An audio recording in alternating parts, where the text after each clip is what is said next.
ZTO, c'est chaque semaine un témoignage ou un enseignement, celui d'un témoin, d'un laïc ou d'un religieux, d'une personne qui s'est engagée avec passion à suivre le Christ, une personne qui apporte un message, qui répond à ceux qui traversent les épreuves, ceux qui souffrent, ceux qui doutent de Dieu ou du vide, ceux qui cherchent la vérité, la sagesse et l'amour, dans les religions et les sagesses. Bref, c'est chacun d'entre nous, chrétien ou athée, ou d'une autre religion, qui ignorons si souvent que l'amour absolu et divin existe, qu'il est très proche, qu'il est incarné en la personne du Christ, celui qui est à la fois Dieu et homme, celui qui est au cœur de notre cœur, qui nous connaît mieux que nous-mêmes et qui nous attend tout le temps.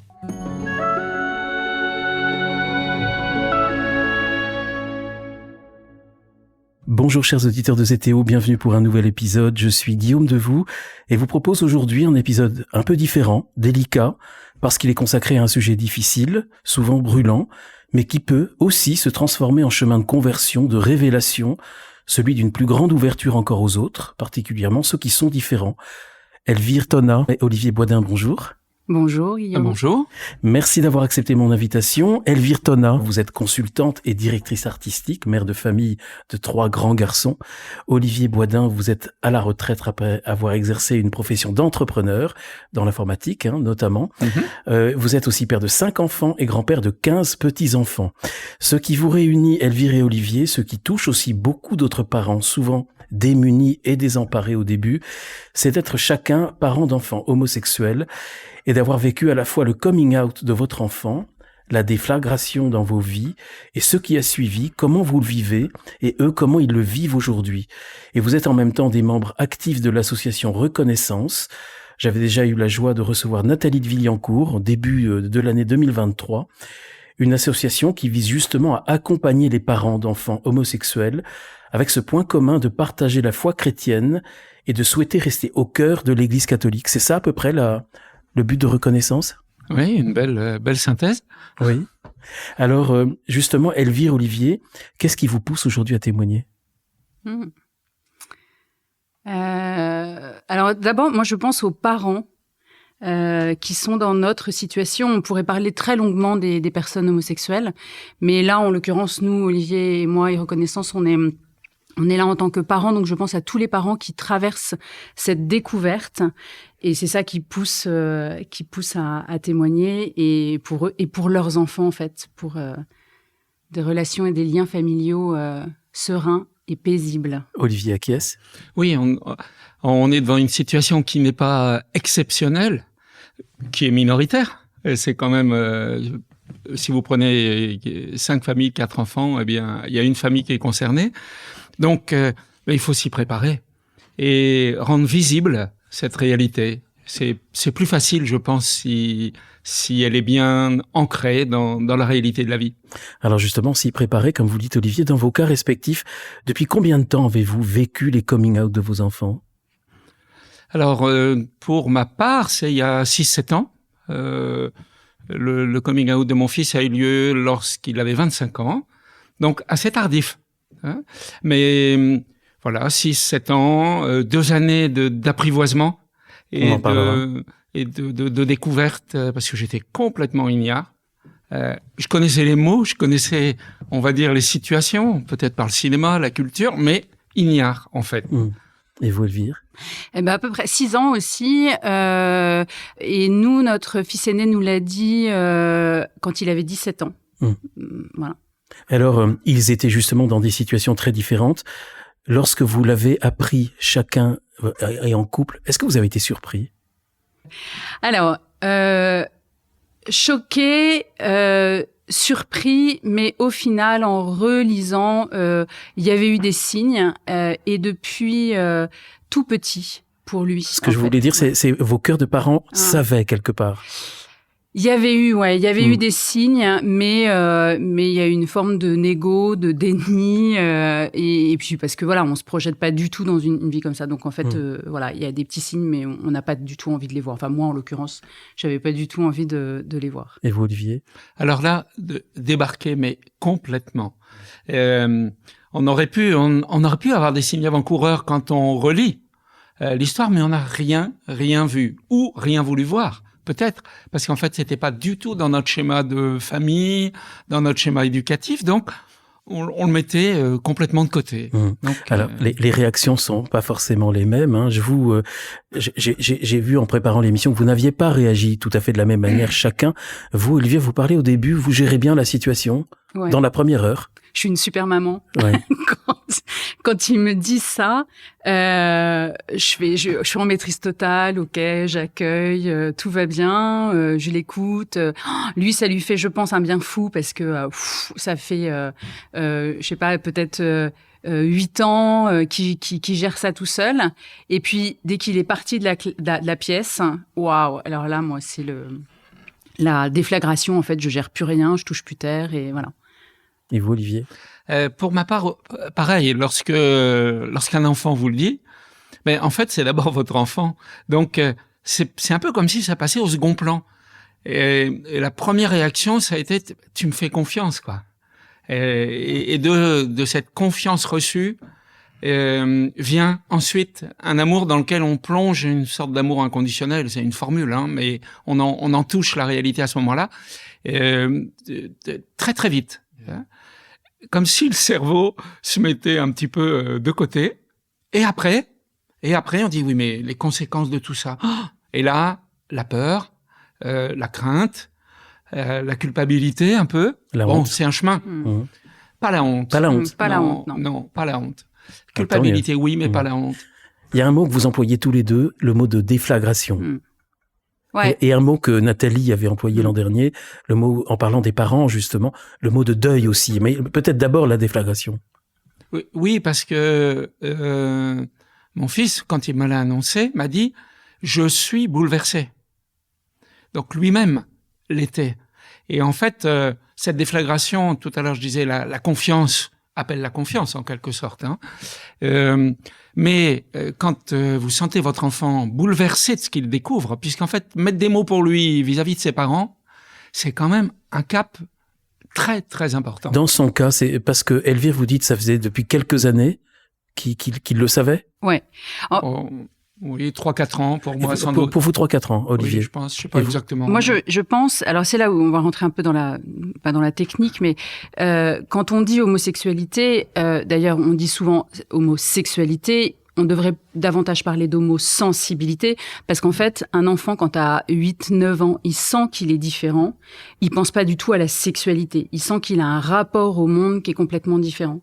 Et en l'occurrence, notre fils avait un rapport au monde vraiment différent, en fait, une façon de voir les choses, et il comprend en fait que le monde dans lequel il vit, il est un petit peu différent de ce qu'il a dans sa tête. Donc oui, c'est long, donc lui, il le vit comme ça, et il décrypte au fur et à mesure des années, et notamment à l'adolescence, qu'il y a une dimension affective qui est importante. Et probablement après, sexuel, mais en fait, au début, il pense pas du tout à ça. Mais oui, lui, il le parle. En plus, il en parle. On a beaucoup échangé là-dessus ensemble. C'est que il le sent depuis longtemps, en fait, qu'il y a une différence. Vous, Olivier, vous parlez d'une épreuve, d'un bouleversement. Alors ça, elle a eu lieu chez mon fils, mais bien avant, parce qu'en fait, il fait tout un chemin avant de pouvoir... je crois que ça, c'est quelque chose qui est vrai chez tous. Hein. Ils font un chemin d'acceptation personnelle, plus ou moins facile. Avec recul maintenant, dans notre association, on voit bien que si la famille le comprend et est pertinente dans ses réactions, ben, ce chemin d'acceptation est plus facile, certainement. Et nous, on fait ce chemin après, plus tard. Donc, il va falloir un moment pour se remettre en phase les uns avec les autres. Donc, on est bouleversé. Je pense que, pour faire court, c'est surtout parce qu'on a peur pour le projet de vie de nos enfants. Tout naturellement, lui, il était 5e d'une famille. Donc, les 4 ont tracé des voies différentes. Hein. Tout le monde n'est pas sur le même moule. Il était le dernier? Et c'est le dernier. Hein. Et donc, nous, parents, on est un peu formatés par tout ce qu'on a vécu avec les 4 autres. Et là, on a peur pour lui.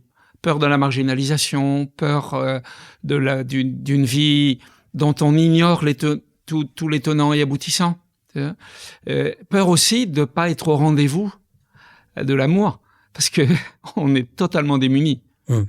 Et vous, Elvire?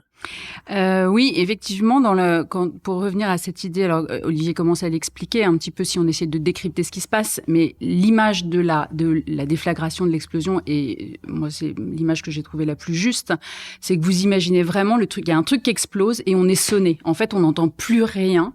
On est comme coupé, c'est comme un chaos et on ne comprend pas. Là, on arrive à le décrypter maintenant, nous, après 6 ans, et parce qu'avec Reconnaissance, c'est notre travail aussi de comprendre ce qui se joue. Mais quand on est tout seul, en tant que parent, et qu'on est rivé à l'amour de son enfant, en fait, on n'entend plus rien et c'est tous les repères ou énormément de repères de notre vie qui sont blastés. Et là, tout ce que vous avez appris sur vos croyances, votre façon d'éduquer, effectivement la projection pour votre enfant, tout ça est remis en cause. Vous êtes matrixé, vous voyez, c'est un peu le film. Tout d'un coup, on se rend compte qu'on n'est plus dans la même réalité. Et ensuite, après ce temps de l'explosion, il y a des débris un peu partout et il faut, si on peut, revisiter ces débris dans le temps qu'on peut, avec patience, avec un temps de consolation, voilà. Mais on y reviendra peut-être. Est-ce qu'une des premières réactions d'un parent, c'est pas de tenter de nier, de rejeter, ou de se dire, c'est une autre question, bien sûr. On va le guérir, on va le soigner et il va guérir, parce qu'il y en a encore beaucoup qui considèrent que c'est une maladie ou un choix dont on guérit ou dont on peut guérir. Je crois qu'on a vécu, nous, ça, à un moment, juste, c'était le seuil. Il y avait encore, y compris des mouvements qui prétendaient, par des thérapies semi-psy, spi, changer l'enfant, changer le jeune. Ça existait. On nous en a proposé, hein. Ah, mais on connaît un endroit, il faut qu'il aille là, ça va lui passer, etc. Depuis, il y a une loi qui est passée quand même, hein, et puis l'information, quand on creuse, on voit bien que c'est pas un choix. Et ça, c'est important dans le message. Tout à l'heure, vous disiez pourquoi on témoigne. Il faut vraiment que les parents se disent, mais c'est pas un choix de votre enfant, c'est une réalité qui s'impose à lui. Donc, acceptons-le ensemble, tirons-en le meilleur. Hein, alors, sur le déni, je ne sais pas si c'est une forme de déni, mais en fait, on voudrait être sûr. On voudrait savoir. Donc, moi, c'est vrai que c'est des questions que je pose vraiment à mon fils. Je lui dis, mais t'es vraiment sûr? T'es sûr que ça peut pas changer? À quoi tu l'as reconnu? Il avait eu des petites copines, donc je me suis dit, bah, tu vois, en fait, c'était possible quand même, etc. Donc, c'est pas une forme. Ça peut être une forme de déni, en se disant, bah ouais, on préférait que ce soit autre chose parce que c'est quand on regarde comme ça, enfin surtout quand on voit d'où on vient, avec tout ce qu'on sait, etc. Quand on n'est pas, on n'a pas vraiment de personnes homosexuelles et le modèle homosexuel est pas valorisé. C'est-à-dire, personne se réjouit en disant « Ah, t'as un fils homosexuel, c'est super, on est hyper heureux pour vous. » Donc forcément, on voudrait autre chose. Mais c'est davantage, en fait, lui, il le sait depuis longtemps, enfin, nos enfants le savent depuis un moment. Nous, on vient de le découvrir, comme le dit Olivier, et on doit comprendre, détricoter, en fait, tout ce qui s'est passé. Donc, je sais pas si c'est vraiment du déni, mais le temps de la recherche et puis d'être sûr, en fait, de se dire mais il se plante pas et c'est pas comme s'il cherchait une voie professionnelle ou scolaire. Là, c'est un chemin de vie qui va l'engager pour hyper longtemps, qui va avoir un gros impact. Donc, comme en tant que parent, on a envie d'être sûr avec lui, en fait, de pas se planter avec lui. Et c'est notre rôle de parent. Mais je me permets de revenir là-dessus parce que je pense que c'est quand même le cas de beaucoup de parents, notamment dans les milieux plutôt conservateurs ou assez croyants, assez pratiquants. C'est de penser que c'est peut-être un choix qui a été peut-être dicté par des modes et qu'en même temps, on peut en guérir. Alors, c'est intéressant parce que moi, mon fils, la première adulte à qui il l'a dit, c'est un prêtre. Il est dans un camp de vacances et il va se confesser, s'est proposé. Et en se confessant, il dit au prêtre, j'ai l'intimité de la confession, il lui dit, voilà, ça fait des années que je mens à mes parents. Il lui dit pas, je suis homosexuel. Il lui dit, ça fait des années que je mens à mes parents, je ne veux plus continuer.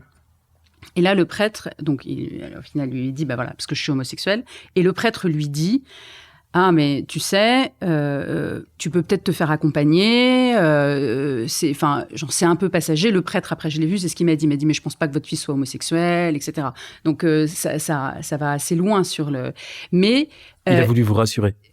Ouais, me rassurer, peut-être se rassurer lui aussi, en tant que prêtre. Bon, c'est une autre, voilà.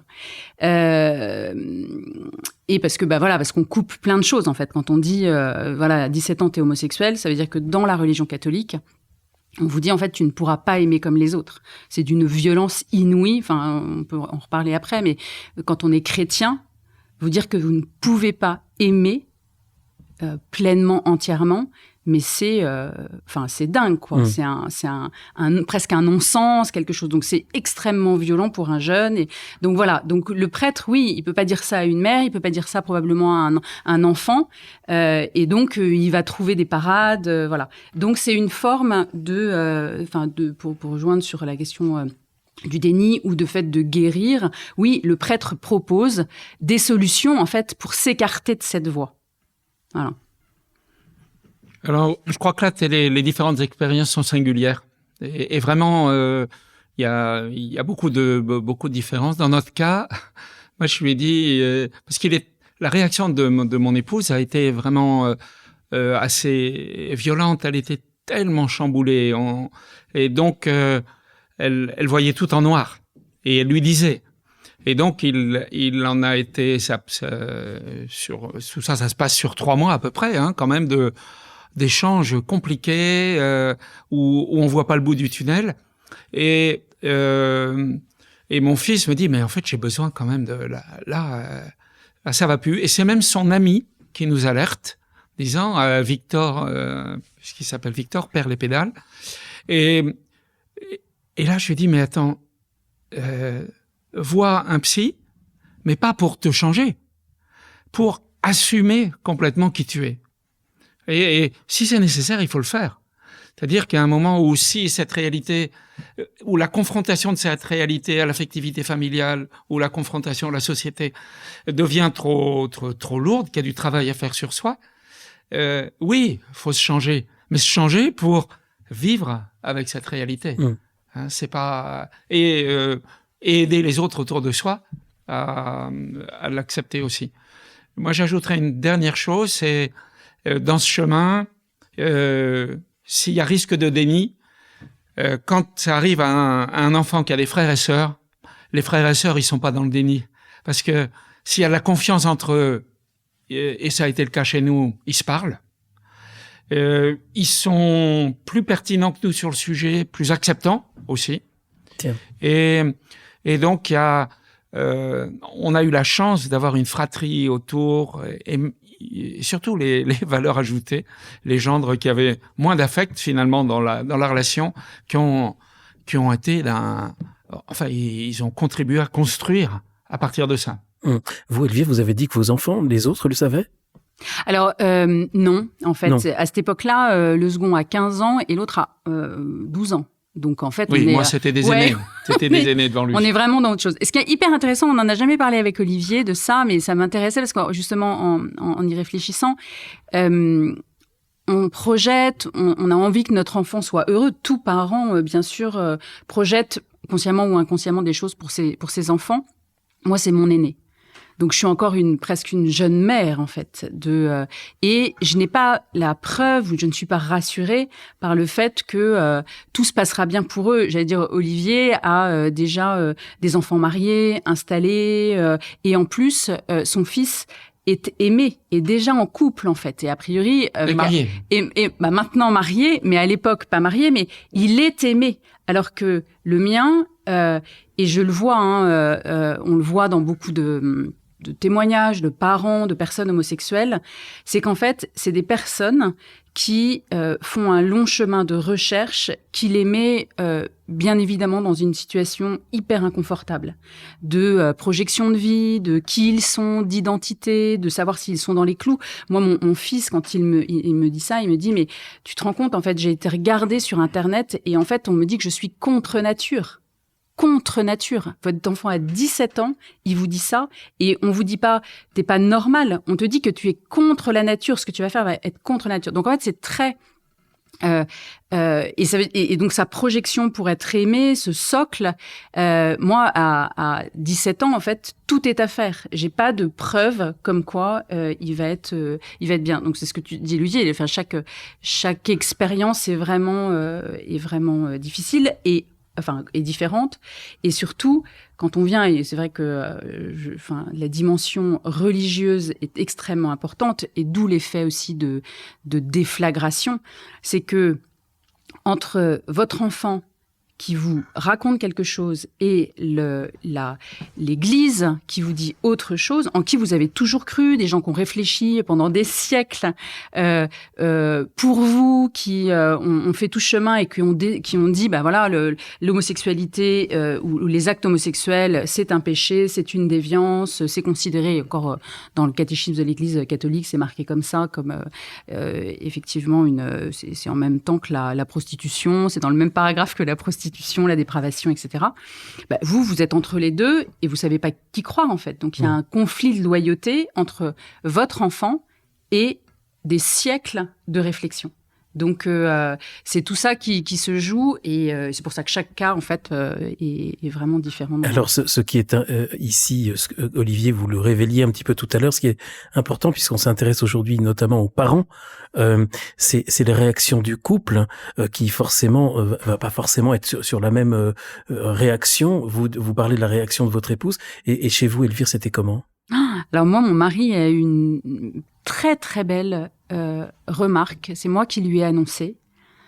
Et sa première remarque a été, je le dirais pas dans les bons mots, mais comme je suis triste pour lui qu'il passe par des tourments aussi forts, en fait. Donc une vraie parole de compassion, de waouh quoi, c'est dur à 17 ans. Et puis voilà, après nos chemins on avance différemment, mais c'est pas facile. Ça a vraiment pas été facile. Ouais. Je pense qu'une étape vraiment très importante qui était déjà dite par Nathalie de Villancourt l'année dernière, c'est cette question du deuil. Il est important, c'est vraiment un acte important. Ça a l'air évidemment éminemment triste, mais cette histoire de faire le deuil, en quelque sorte de la normalité, pardon pour le mot, je le mets entre guillemets. Mais c'est pas propre à cette situation. C'est propre à toute acceptation de réalité, soit que vous découvrez et dont vous subissez une partie de la découverte. Donc cette courbe du deuil, elle existe dans beaucoup d'autres situations. Elle passe par, en effet, risque de déni, elle passe par la révolte, elle passe par une forme de négociation. On dit allez, il va peut-être être, il va pas être tout à fait comme les autres quand même. Il va peut-être pas être complètement homo. Oui, ça va être sans doute un peu différent. Parce que vous le disiez dans la préparation de l'émission, Elvire, il y a toutes aussi ces connotations, toutes ces images. Ah ouais. Qu'on a c'est pas possible. En fait, il y a des trucs qui sont pas possibles. En fait, on est chargé. Enfin, moi, j'étais super chargée. En fait, quand vous dites deuil, c'est pas forcément triste parce que on peut faire aussi le deuil de nos ignorances. C'est-à-dire qu'on peut vraiment découvrir quelque chose de génial, enfin pour nous, de vraiment bon en fait à la fin. Mais effectivement, on est chargé de toutes ces croyances. Alors il y a plein de choses. Il y a c'est culturel, religieux. On a aussi cette image de l'homosexualité. Enfin, moi, c'est celle que j'avais, avec des images, au final, très caricaturales. C'est soit la grande folle, soit Gazon maudit. C'est des images, pour moi, hyper trash. Je rappelle, mon fils a 17 ans, donc pour moi, c'est des images hyper trash. C'est drôle que dans les cours d'école, la principale insulte à un enfant, quand on sent qu'il est peut-être un peu différent, c'est de le traiter de pédé. Ouais. Alors que ça n'a rien à voir en plus.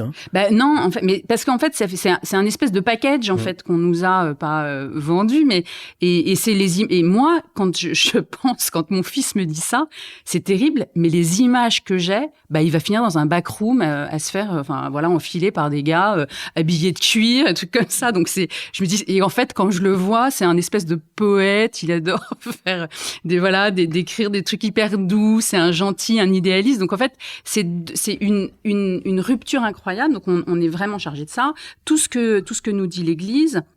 Donc on a peur en fait. Donc forcément qu'il y a quelque chose à abandonner, de passer, et on parle souvent de conversion, c'est-à-dire de changer, de transformer notre regard, nous réancrer dans la réalité, et on est tous. Et je pense vraiment, enfin quand en préparant vraiment cette émission, je pense à toutes les personnes qui nous écoutent et qui ont des images assez caricaturales en fait de l'homosexualité, et je sais parce que j'étais là moi avant, et je me dis bah oui, ils sont chargés de tout ça, et c'est difficile en fait, ça fait peur d'aller rencontrer des personnes homosexuelles ou d'imaginer ce que pourrait être leur vie, parce qu'on touche vraiment à l'intime de la personne. Moi jamais entre Olivier et moi, on n'est pas ensemble, donc on parle de sexualité ou de trucs comme ça nous viendrait pas à l'idée. Et là, on rentre dans quelque chose d'hyper intime, donc ça fait peur, c'est pas très agréable. Donc vraiment, je pense à toutes ces personnes qui écoutent et qui sont un peu loin, qui disent ah ça pique un peu. Ben non, en fait, c'est un. Ah oui, et puis, mais je pense que les témoins sur la route là, c'est quand même quelque chose d'important. C'est la parole échangée entre parents, vivant ces situations. Vous dites tous les deux que ça a été déterminant pour vous. C'est clé. C'est le rôle maintenant de reconnaissance, ouais. Mais là, il n'y avait pas de choses un peu formelles, parce que c'est déjà une association constituée. Mais c'est déterminant de pouvoir en parler déjà à des amis, vous dites Elvire, qui ne sont pas forcément dans la même situation, mais qui peuvent vous écouter. Mais alors encore mieux, quand vous rencontrez des parents qui ont vécu la même... Oui, et qui sont, parce qu'ils vivent les différents stades, et donc ça ouvre des horizons. D'abord, on se rend compte que on est juste en train de refaire un chemin que beaucoup d'autres ont fait avant, qu'il est un peu différent parce que, et par chance, et tant mieux, c'est singulier. Donc notre enfant, il a sa spécificité, et déjà ça ouvre les yeux sur, bah oui, mais c'est sa vie, quoi. C'est pas, il rentre pas dans une case. C'est juste une vie à construire différemment, plus difficile, mais différente. Et cette rencontre avec d'autres parents et la pertinence et le savoir, parce qu'on a besoin de savoir des sciences humaines que peuvent nous apporter à ce moment-là des professionnels, disant mais oui, il y a un certain nombre d'éléments qui sont connus, les voilà. Vous posez telle question, c'est pas une question à résoudre pour vous, c'est juste la réalité, elle peut se présenter comme ci ou comme ça. Eh bien, vous gagnez un temps, mais considérable. Et c'est essentiel. Pourquoi ? Parce que l'âge auquel ça leur arrive, et je pense que comme la société évolue vers une plus grande acceptation, on le voit chez les enfants, on le voit chez leurs cousins, pour qui, à la limite, ils disent « mais c'est pas un problème ». C'est-à-dire que, à la limite, ils vont trop vite dans l'acceptation, sans intégrer que leur cousin ou leur frère, il est en train de faire un chemin compliqué. Donc, il n'empêche qu'on peut penser que les coming out se font plus tôt. Et donc, ce sont des âges dans lesquels les enfants se forment, l'intelligence se développe beaucoup. C'est fantastique comme période. Donc, il ne faudrait pas qu'à ce moment-là, on vienne, par des comportements inadaptés, par des paroles mortifères, parce que ça existe beaucoup malheureusement, casser la dynamique de croissance qui existe chez nos enfants, quoi. Alors, 25 ans chez vous, Olivier, 17 ans chez vous, Elvire. C'est quand même tout un parcours de grande souffrance, sans doute pour l'enfant, jusqu'au moment où il fait son coming out à ses parents. Et vous dites, Elvire, que ce qui est déroutant pour vous, c'est la première réaction, je ne connais plus mon enfant, c'est un étranger, j'ai pas vu, j'ai pas compris mon enfant, j'ai pas été une bonne mère. Ouais. Il y a toute cette partie de culpabilité. Ouais, en tout cas pour moi, il y a eu de ça. Enfin, je l'ai compris un peu après. J'ai pas culpabilisé en disant vraiment c'est de ma faute. C'est pas dans ce sens-là. C'est que quand on est une jeune mère, j'estime qu'à 17 ans, enfin, je suis encore une jeune mère, mais on est peut-être une jeune mère très longtemps parce qu'on apprend toujours. Mais je me dis, je veux un truc nickel, en fait. Je veux une panoplie de maman super, qui a réponse à tout, qui a des solutions sur tout, et là, j'ai pas de solution. J'ai pas de solution. Mon enfant va vers un truc que je ne connais absolument pas.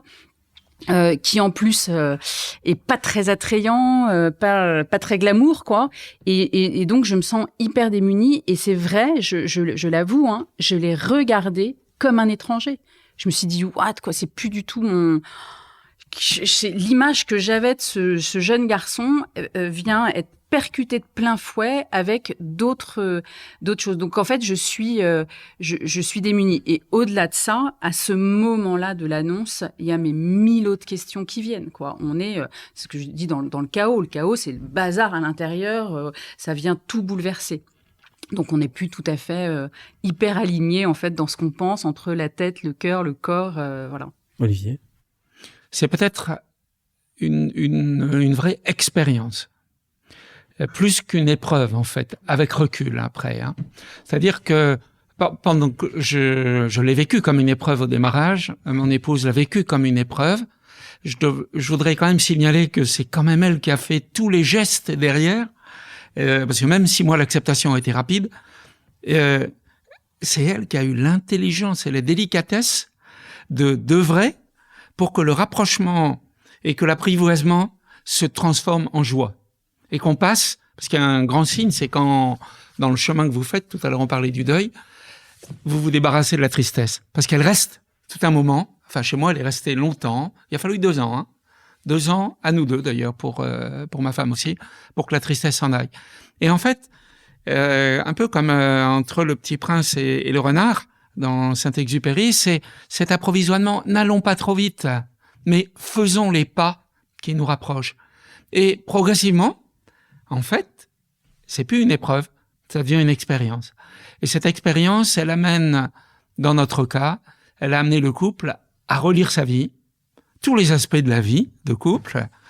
Ça a été parfois décapant, parce que tout à l'heure on dit est-ce que on a envie d'être des bons parents? Et donc on se questionne, mais qu'est-ce que j'ai raté, à quel endroit, est-ce que je suis assez autoritaire, pas assez, machin, truc, trop, je couvre trop, il y a toutes les questions affectives qui viennent.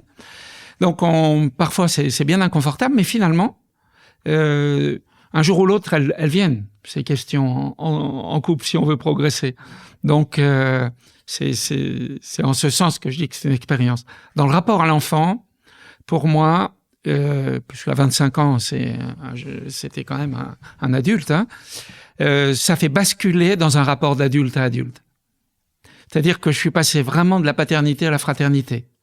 Le mot paternité, pour moi, était embêtant parce que j'ai eu tellement de joie à être père, et toujours le cas avec maintenant être grand-père, que cette projection-là reste problématique. Et reste une source. La projection de la paternalité. De paternité, oui. Et de la filiation, quoi. Hein. Donc, en revanche, la dimension fraternelle avec mon fils et son ami a été une découverte. C'est vraiment venu enrichir, et ça a bénéficié à toute la famille. Hein, parce que ça a vraiment fait passer toutes les relations d'un coup de... Oui, c'est vrai qu'à partir du moment où vous avez des enfants de 30 ans, c'est écrit, on le sait, hein, qu'on reste pas père, nos enfants, ils sont partis. Mais il n'empêche que vous le vivez, et vous le vivez à fond, et il y a un de vos enfants qui vous fait plonger dans une relation d'égal à égal magnifique. Mais il peut y avoir des couples où il n'y a pas l'accord entre l'époux et l'épouse, où il y a une ligne de fracture, justement, qui peut se prononcer ici, non?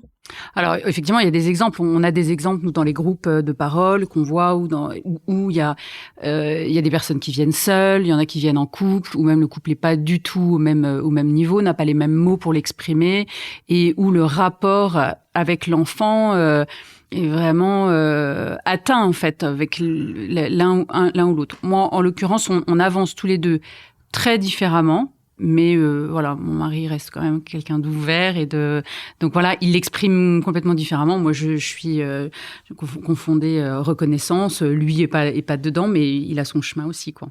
Et votre épouse est à reconnaissance, Olivier?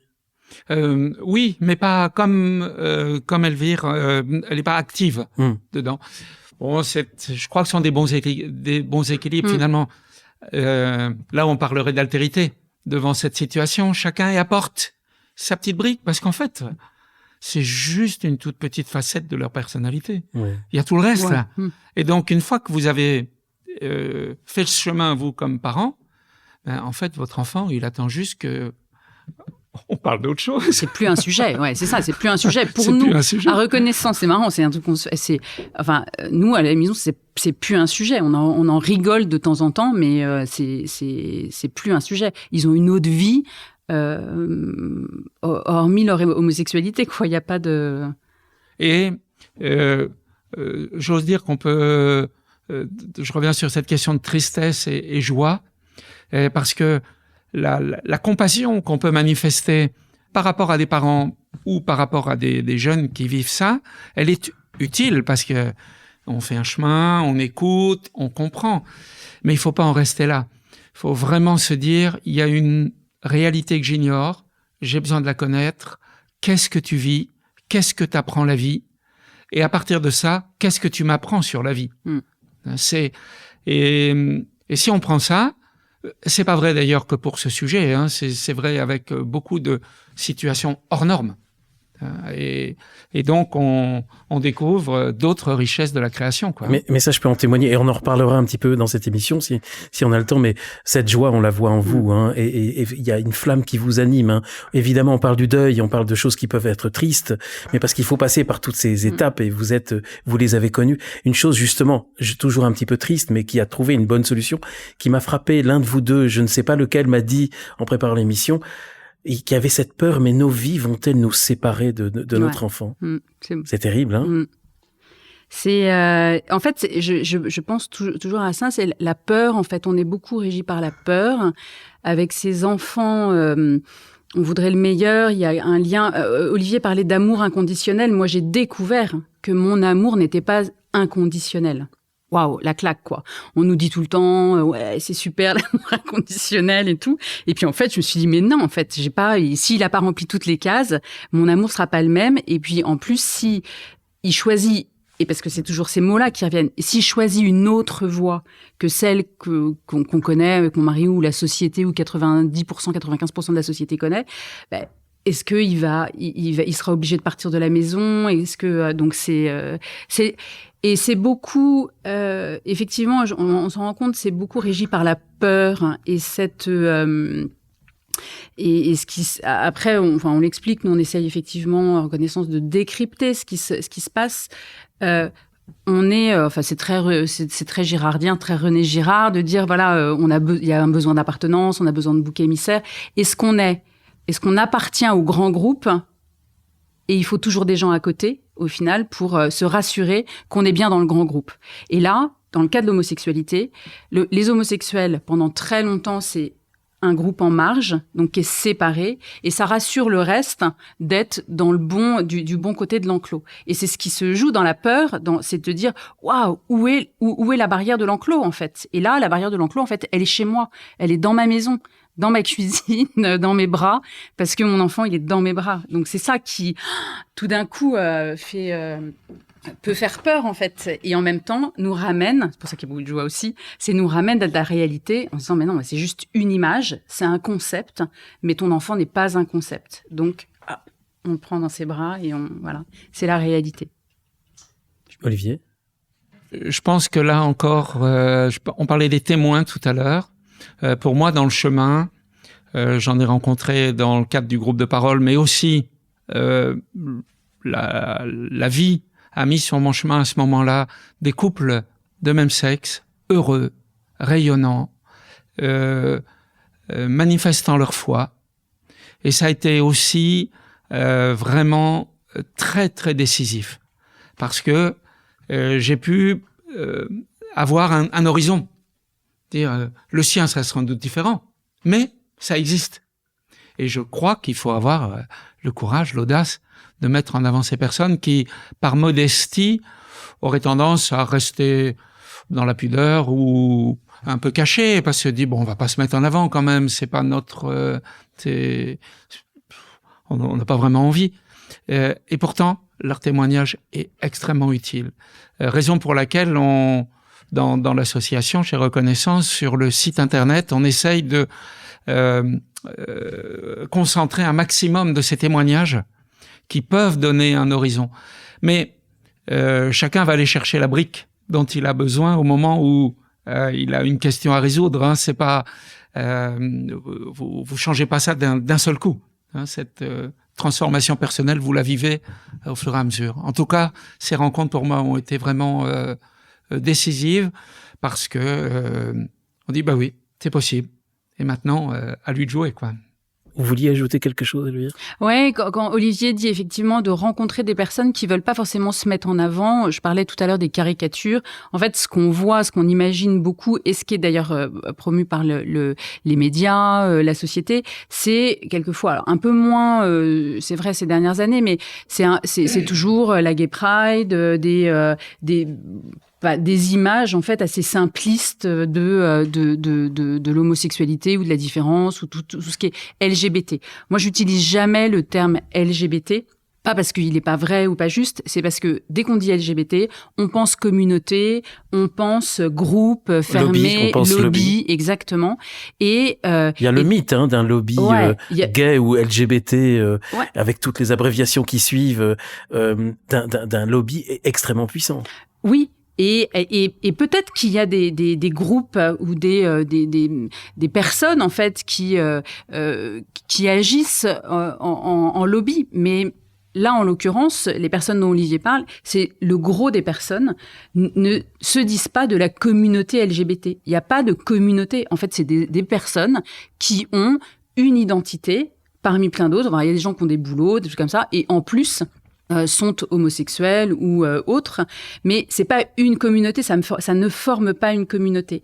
Et toutes ces personnes-là, on essaye effectivement de les rencontrer, de montrer en fait qu'ils ont des vies, mais à 90%, 95%, voire 100%, comme la nôtre, comme celle des hétéros. Ils vivent la même vie, sauf que ils vivent soit en couple de même sexe, mais au final leur vie, c'est pas ce qu'on voit sur les chars ou. On parle de communauté. Alors, une grande communauté, évidemment, c'est l'Église. Et Olivier, avant de préparer l'émission, vous me disiez que justement votre fils, qui a été scout, qui a une formation chrétienne, alors comment il a évolué lui justement par rapport à la position de l'Église officielle sur une situation comme la sienne? On pourrait dire que lui, il s'est pas tracassé à aller lire le catéchisme. C'est pas ça qui l'a gêné. Il était chef scout et il s'est rendu compte à ce moment-là que je pense que c'était le début du besoin d'acceptation de qui il était. Il voyait que ça changerait pas et il s'est donc senti en porte-à-faux parce que le sujet à l'époque, c'est plus le cas maintenant, il était chez les Scouts de France. À l'époque, le sujet était pas formulé. C'est pas que c'était tabou, mais c'était pas formulé. Il y avait pas de référentiel là-dessus. Donc il s'est dit, oula, je dois pas être dans la bonne case. Et il s'est senti, comme tu le disais tout à l'heure, Elvire, il s'est senti différent et il a préféré quitter ce terrain-là. Ce qui est plus dommage, c'est qu'ensuite, il a voulu se confier à des groupes, il a essayé sur Paris de rentrer dans les groupes de prière, il travaillait déjà à ce moment-là. Et il a dit, mais il m'en a témoigné, il m'a dit, mais je peux pas dire ce que je vis, personne ne m'écoute. Personne ne m'entend. On est là pour prier, on lit les textes, mais cette réalité de vie, elle est vécue comme une hérésie, loin du salut. Donc en fait, il disait, oh là là, je suis pas dans le plan de Dieu, mais qu'est-ce que je vais faire alors? Et donc, devant le conflit de loyauté, Dieu merci, et j'en remercie le Seigneur parce que je sais que le Christ visite ces situations et toujours là autour aux périphéries, et je pourrais en témoigner dans pas mal de situations. Eh bien, Dieu merci, il s'est dit, mais son élan vital a pris le dessus. Et il s'est dit, si cette communauté chrétienne ne m'écoute pas, ne reconnaît pas qui je suis, c'est que j'en fais pas partie. Et du coup, je pense pas que la foi l'ait quitté. En tout cas, c'est pas ce qu'il me dit. Mais ça lui paraît un monde étranger. Maintenant. Alors, comme parents transmetteurs de foi et qui avons quand même un peu bossé pour ça, même si je suis pas désespéré, mais quand même, on se dit, zut, tout ce qu'on a construit, tout ce qu'on a transmis, c'est rayé d'un trait de crayon, là, c'est quand même un beau gâchis, quoi. Pour mon fils, ça a été un peu différent. C'est que, je le disais tout à l'heure, la première personne à qui il s'est confié, c'est un prêtre. je peux le dire, et je l'ai vu de mes yeux, pour lui, ça a été un trauma. C'est-à-dire qu'aujourd'hui, quand on évoque la figure du prêtre, à part un ami prêtre qu'on a, il est mal. Il est mal physiquement. Je le vois physiquement. Pour lui, il y a quelque chose qui a été cassé, voire même plus, c'est de l'ordre de l'agression, puisque la confiance qu'il a mis en l'Église qui sait, qui guide, il est allé se confier, l'Église qui aime, il est allé se confier et il s'est pris un mur. Voilà. Et aujourd'hui, pour lui, du coup, il y a quelque chose de cassé. Il a une grande spiritualité, mais ce sera plus dans l'Église telle que on peut la pratiquer, j'allais dire dans nos paroisses du 92. Mais cette Église change, elle bouge, elle se remet en question, et il y a cette fameuse déclaration Fiducia Supplicans qui donne lieu à plein de réactions. Et vous-même avez réagi, d'ailleurs, j'ai lu un article que vous avez écrit dans la Croix. Là, ça bouge pas mal. Hein. Quelle est votre réaction par rapport justement à cette lettre, mais surtout aux réactions qui sont autour? Là, il y aurait beaucoup à dire.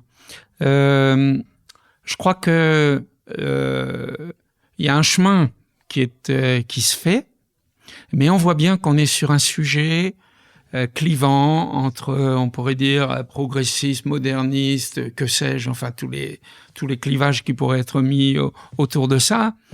Très différente aussi d'un continent à l'autre. Donc l'Église, c'est aussi une Église mondiale. Absolument. Donc, et que nos enfants, quand ils cherchent leur chemin, qu'ils construisent leur vie, ils sont pas là pour attendre que ça bouge. Il faut qu'ils trouvent des points, des réponses concrètes.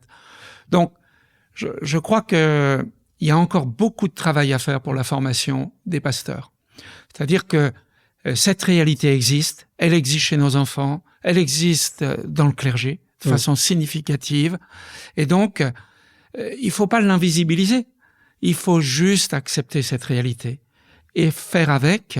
Elle peut être très très bien vécue, mais arrêtons de culpabiliser ceux qui l'ont, ceux qui vivent cet état de vie, parce que on n'en tire rien de bon. Hein. Si j'ai bien lu cette tribune que vous aviez écrite dans la Croix, ceux qui sont choqués par cette proposition, cette lettre de bénir les couples homosexuels, vous leur répondez en disant mais on bénit bien les cartables et... Ouais, c'est une petite joke, mais à peine. Les cartables ou les camions ou les... Oui, après, en fait, Pardon pour la comparaison. Non, parce mais c'est ça. Mais oui, non, mais enfin, nous aussi, on s'excuse malheureusement de la comparaison. En fait, c'est ce qui est dit. On pourrait rentrer dans plein d'arguments, de contre-arguments. C'est très complexe, en fait, comme on vient de le voir. En fait, il y a beaucoup de choses qui se jouent. Ce qui est peut-être intéressant, c'est de voir, nous, les réactions qu'on a eues par rapport à la tribune. On a eu quasiment, mais à 95% des réactions positives en disant « enfin, il y a une autre parole qui sort et merci ». C'est-à-dire tous ces gens dans le silence, en fait, qui sont comme nous, soit des parents, soit des proches, soit des personnes homosexuelles âgées, en fait, aussi oui. Qui ont vécu, mais 80 ans, en fait, de silence. Là, on peut dire presque merci aussi au pape François, pour le coup. Ouais, ouais, parce que je crois que c'est important, oui, de dire, en réaction à Fiducia Supplicans, merci de reconnaître qu'on peut dire du bien de ces vies. Parce que énormément de personnes qui vivent en couple de même sexe, qui cherchent à vivre, à se donner l'un à l'autre. Un vrai amour oblatif, dans une altérité réelle. L'altérité entre deux personnes de même sexe existe, elle est là, et elle porte du fruit. Elle mérite d'être reconnue pour le bien, les fruits qu'elle porte. Donc, merci de le permettre. Et merci aussi de, une bénédiction, c'est aussi une ouverture pour que Dieu tire ces couples vers le meilleur. Donc c'est pas juste un tampon mis sur ta vie est bonne, ta vie n'est pas bonne, la douane, comme dit le pape. C'est vraiment un encouragement. Alors, il y a d'autres associations qui rassemblent des personnes homosexuels ou homosensibles et qui veulent agir au sein de l'Église, mais avec lesquels, là, je sens qu'il peut y avoir un désaccord profond, parce que si vous me permettez d'entrer un petit peu plus dans le cœur du sujet, tout vient autour justement de la sexualité et pour certains, ils vivront leur homosexualité dans l'Église en pratiquant l'abstinence et en se disant c'est le seul moyen de pratiquer notre homosexualité. Est-ce qu'on peut dire que là, vous n'êtes pas sur cette ligne-là? C'est comme parent, puis-je me permettre de dire ça? Moi, j'ai pas. C'est la conscience de chacun. Je crois pas que l'Église, si en tout cas je lis bien ce que nous apprend Vatican II, l'Église formule des préceptes. Elle forme, mais elle s'arrête à la porte de la conscience de chacun. Et jamais le Christ, en rencontrant quelqu'un, ne l'a jugé d'emblée sur ses actes. Hein. Donc, mais certains, beaucoup vous diront, en s'appuyant sur la tradition, que Dieu a créé l'homme et la femme et que c'est contre nature d'aller contre ce plan de l'union et de la procréation, de la sexualité vers la procréation uniquement pour beaucoup, qui ne concerne donc qu'un acte entre l'homme et la femme. Aujourd'hui, c'est une réflexion qui est menée par des théologiens. Il y a beaucoup de gens qui travaillent aussi là-dessus, sur une autre réalité. Là, on était sur on va pas rentrer dans le détail théologique parce que là, c'est pas une heure.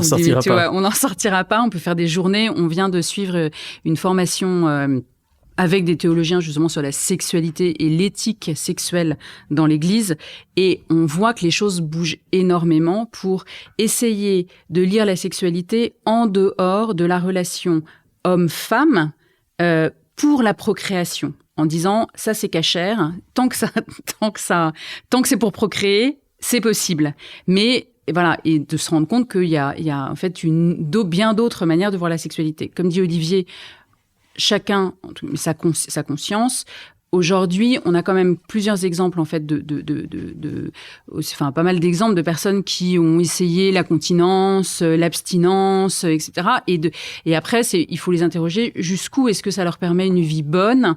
Et c'est à chacun de voir si sa vie est bonne pour lui, pour les autres, dans ce sens-là, quoi. Mais c'est en tant que parent, on n'a pas. Mais si je peux revenir à cette question, parce que je pense à la Genèse évidemment et à ces premiers textes de la Bible où on a tous reçu cette compréhension que Dieu a créé l'homme et la femme, mais ce que vous êtes un petit peu en train de dire, et moi je sais que j'en rencontre aussi, il y a des traductions de la Bible où il y a des travaux de théologiens qui éclairent les choses de façon différente. Il y a des voies différentes. Et oui. Aujourd'hui, il y a vraiment des voies différentes dans l'Église, aussi bien au niveau des évêques, au niveau des théologiens, au niveau puis dans d'autres églises. Et dans d'autres églises, les protestants, les orthodoxes. Voilà. Et c'est pour ça que c'est vrai que nous, on aime bien, c'est vrai à Reconnaissance, dire on est des chercheurs en fait. On n'a pas de vérité. La seule vérité qu'on a, c'est celle qu'on a dans nos familles, de ce qu'on vit, de notre foi, de notre de la manière dont le Christ nous habite. Pour nos frères, c'est ce que disait Olivier, en fait, pour nos frères, pour nos enfants. Et nous, on apporte notre pierre, en fait, de notre compréhension de ce phénomène de l'homosexualité. Mais c'est un travail, c'est comme la sainteté, quoi. On en a pour un petit bout de chemin, en fait, avant d'être à la vérité. Je crois qu'il faut vraiment se dire que les Écritures, elles parlent à chacune de nos vies. Donc, on parle pas du Big Bang dans la Bible. Or, le Big Bang a sans doute maintenant, on est à peu près sûr à 98% qu'il a existé. Donc, pourquoi n'en parle-t-on pas?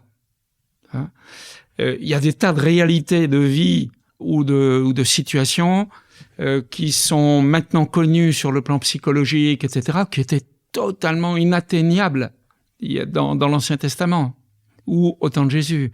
Donc, ça n'empêche pas que lire la Genèse peut vous éclairer sur votre rapport à l'origine de votre vie et à où vous allez. Mais c'est pas la parole de Dieu écrite en noir sur blanc et dont vous ne pouvez pas dévier. C'est un appel à intégrer cet amour d'un créateur pour des personnes en qui il se projette, qu'il va même habiter. On peut espérer qu'on a une étincelle en nous qui est divine. Donc, ne nous arrêtons pas au pied de la lettre. Là, si vous voulez vraiment un beau terrain pour aller creuser tout ça, vous allez aux facultés Loyola, vous trouverez des écrits lumineux, des questions, des pistes ouvertes lumineuses. C'est-à-dire qu'il y a une voie entre ceux d'un côté qui ont une compréhension littérale au pied de la lettre des textes tels qu'ils ont été traduits et véhiculés pendant près de 2000 ans là de christianisme et le danger quand même qu'ils pourraient dénoncer eux d'un certain relativisme ou de se dire on peut interpréter un petit peu comme on veut. Lisez les réponses du pape François aux cardinaux qui lui envoyaient les doubias. C'était ça, hein? C'était ça. Et le pape, dans Amoris Laetitia, nous demande d'une théologie qui part de la vie, de revisiter. Il dit pas, on oublie tout, hein, mais il demande que la théologie soit toujours relue à partir de l'expérience de ceux qui vivent.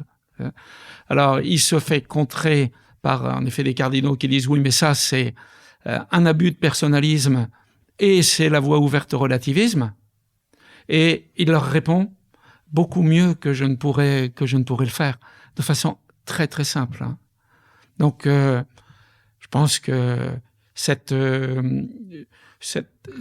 vue, si vous voulez, de vouloir rester ancré là dans cet héritage limité à une exégèse qui ne vivrait pas la confrontation aux sciences humaines, bon.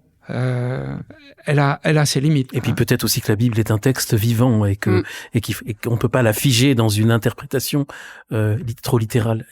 Ouais, la Bible ou l'Évangile, je pense que c'est vraiment leur fonction première, c'est de nous réinterroger, de nous déplacer en permanence. Nous, c'est ce qu'on a vécu. Là, on parle au niveau de l'Église.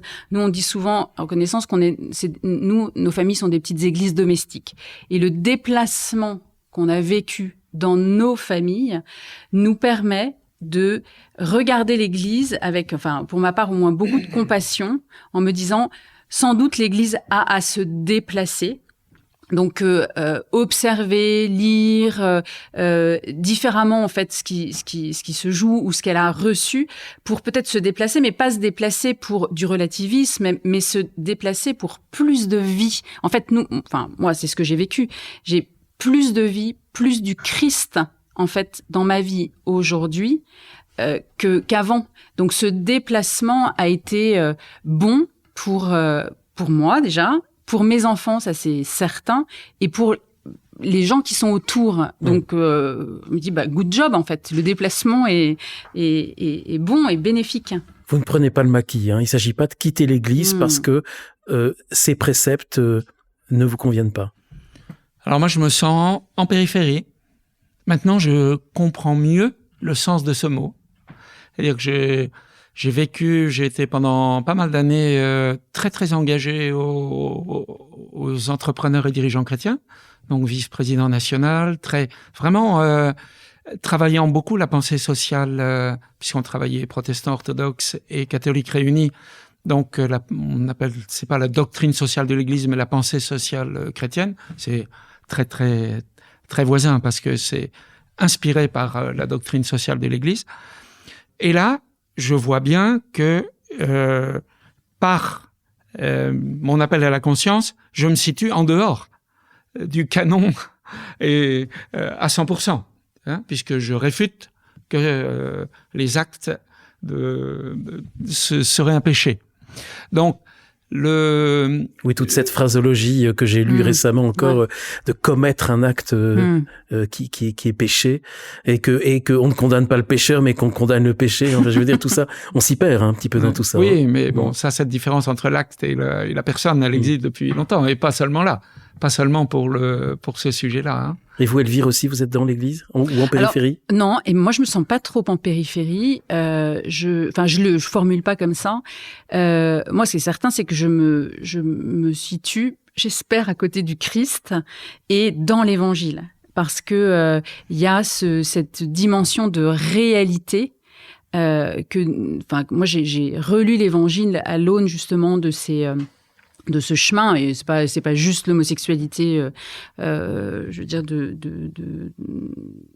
d'enfants qui nous font toucher la réalité. Moi, j'ai toute une vie derrière aussi qui m'a fait toucher du doigt l'Évangile. En me disant, mais presque tout est là. Donc, tant que je suis là, avec ce chemin que je fais, mais très concrètement, moi, j'ai l'impression d'être dans le désert avec le Christ, d'être avec lui dans ses rencontres, d'écouter exactement ce qu'il me dit. Et de me dire, mais qu'est-ce que ça veut dire pour moi et comment est-ce que je peux redire ces paroles à d'autres? Je suis avec Nicodème quand il se pose des questions, je suis avec... Et en fait, donc je me sens pas du tout en périphérie. Je me dis juste, on a juste à suivre le Christ, et puis autour, on n'est pas tous d'accord. À l'époque, ils n'étaient pas tous d'accord non plus. Donc, Mais c'est ça qui est frappant quand on vous rencontre. On aurait pu dire, bon, allez, une émission avec des parents d'enfants homosexuels, ça va être accablant, ça va être triste, ça va être le deuil. Et en fait, vous, ce que vous avez vécu, aussi grâce à vos enfants, mais aussi, pas que cette situation-là, évidemment, mais vous parlez d'un chemin de conversion, et en fait, de véritable conversion et de joie. Ah, ils nous ont transformés, hein. Je parle pour toi, pardon. Ouais, mais tu peux. Moi, j'ai il au pluriel parce que je considère le conjoint de mon fils comme un fils aussi. Et j'ai eu un instant, des instants magnifiques, parce que pour mieux les connaître et mieux les comprendre, à l'époque, je faisais un peu de haute montagne, et on est parti pour se connaître. On est parti monter 3 fois 4000 mètres, et ça a été des temps merveilleux. Et en effet, ça a été aussi assez décisif. Quand vous voyez des gens, quand vous voyez vos enfants heureux, vous êtes heureux. Hein. Vous voulez ajouter quelque chose, Elvire?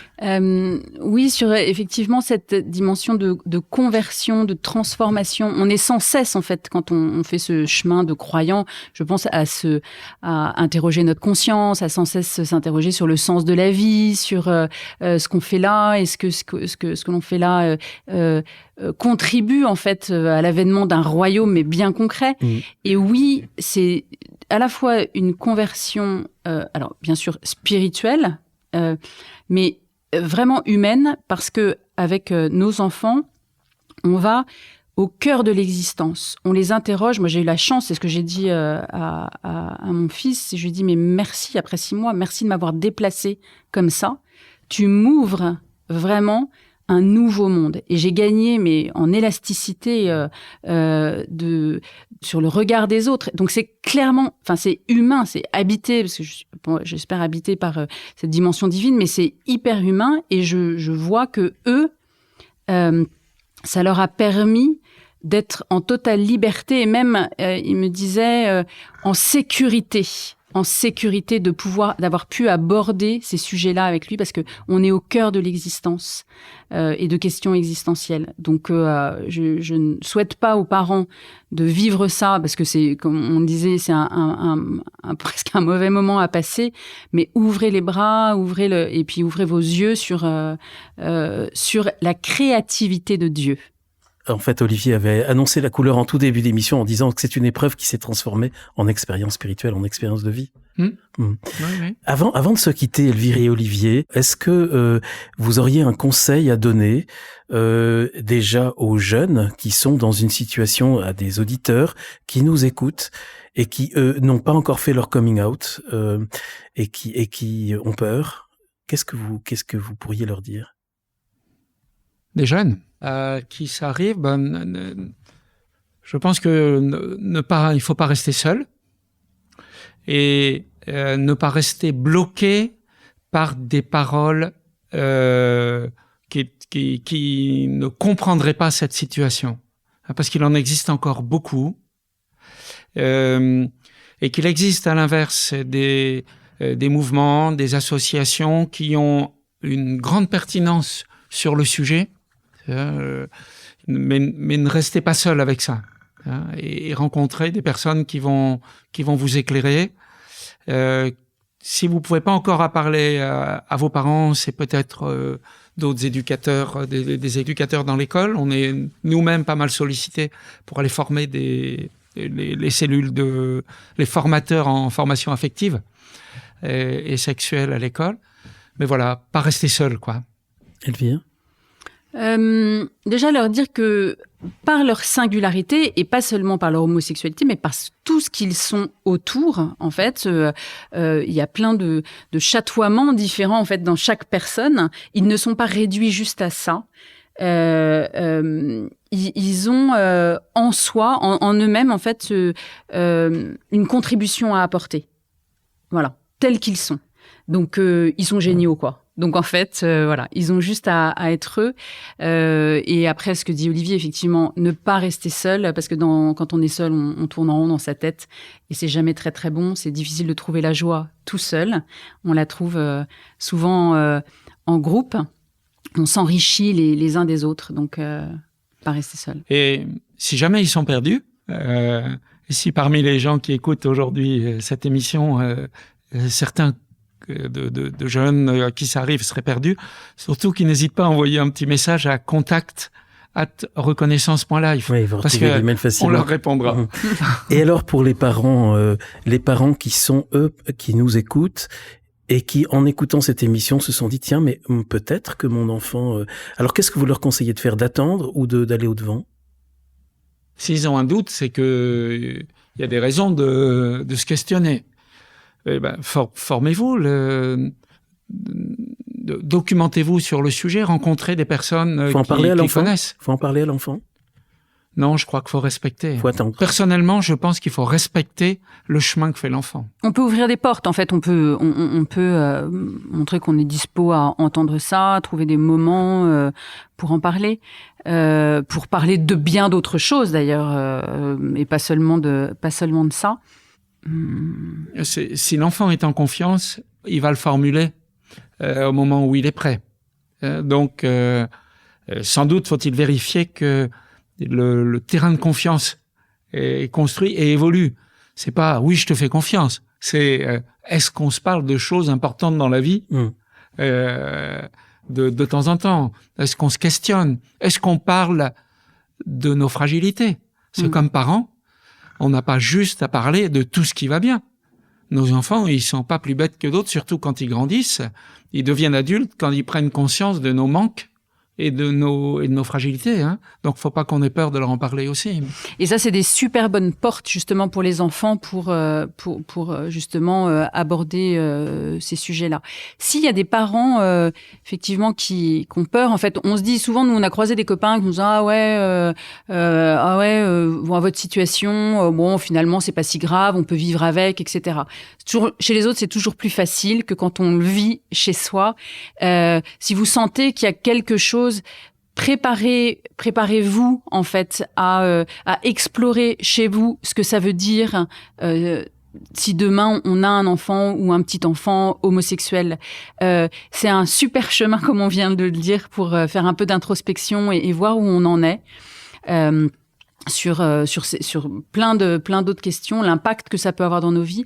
Donc ouais, préparer son cœur à l'ouverture, à l'inconnu et c'est pas de moi, mais n'ayez pas peur, quoi. Parce que au final, ouais, c'est des schémas de vie où nos enfants, au final, on peut le dire, aujourd'hui sont heureux et sont heureux parce que nous avons accueilli ça et plus qu'accueilli ça, soutenu leur chemin.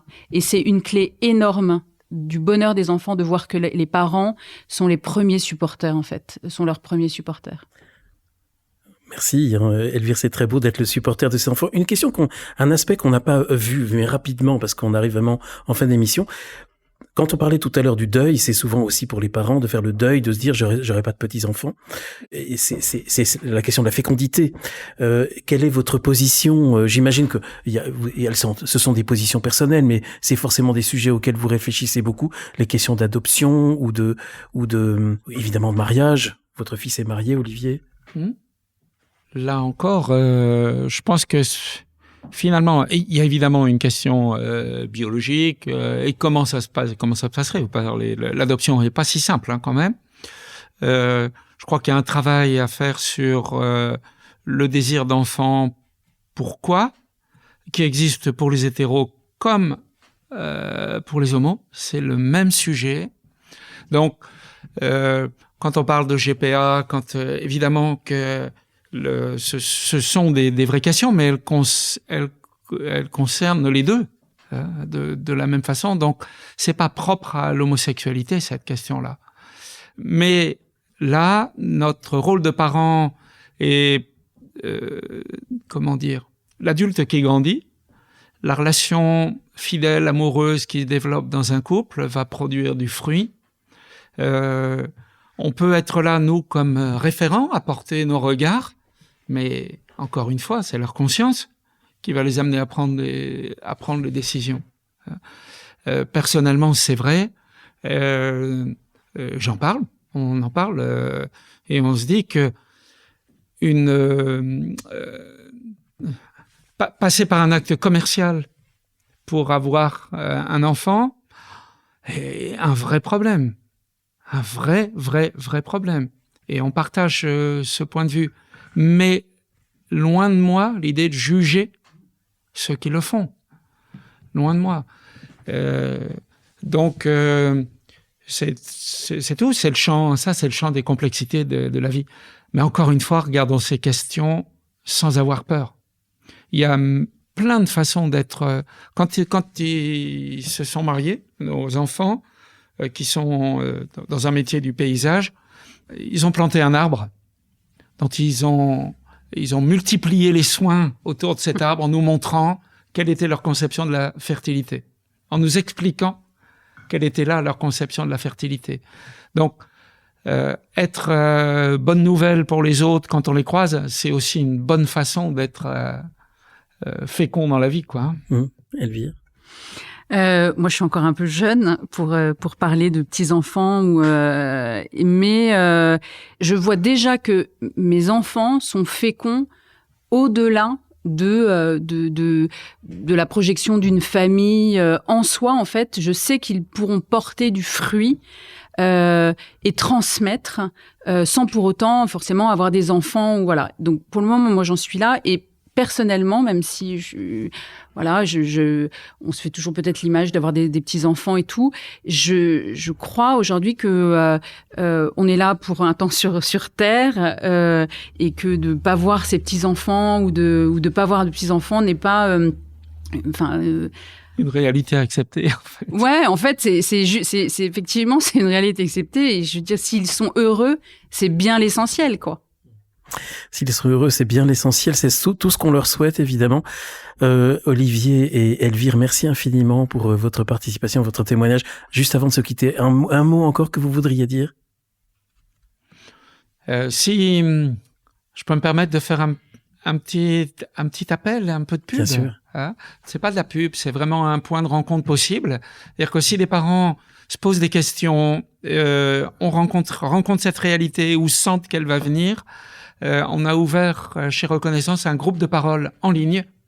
Donc, ils peuvent rejoindre un groupe, trouver une écoute en confiance, dans la confidentialité. C'est pas une ligne SOS, c'est vraiment une ligne qui fait partager une fois par mois un échange avec des parents et des professionnels pour travailler un peu sur soi et devenir plus pertinent. Elvire ? On a aussi 2 autres groupes. On a un groupe à Boulogne et un autre à Paris dans le 7e. Et avec la possibilité d'ouvrir d'autres groupes. Oui, parce qu'on vous écoute dans toute la France, voilà, et au moins ici. Et voilà. Et qu'il y a aussi beaucoup d'initiatives. On essaye, nous, de répertorier un peu les initiatives qu'il y a dans les diocèses, hein, parce qu'on n'est pas les seuls. Il y en a qui ont fait ça bien avant nous, aussi de créer des groupes. Donc, n'hésitez pas à aller voir aussi sur les pages de vos diocèses. Certains pourront vous aider. Un mot de la fin. Ouais, je pense que c'est ça. C'est chaque rencontre transforme. Et nous, on a eu la chance, en tant que parents, d'être transformés par nos enfants. Et ça, c'est cadeau. Merci pour le cadeau de votre témoignage, Elvire Merci, Guillaume. et Olivier. Merci. Merci, chers auditeurs, pour votre écoute et à bientôt pour un prochain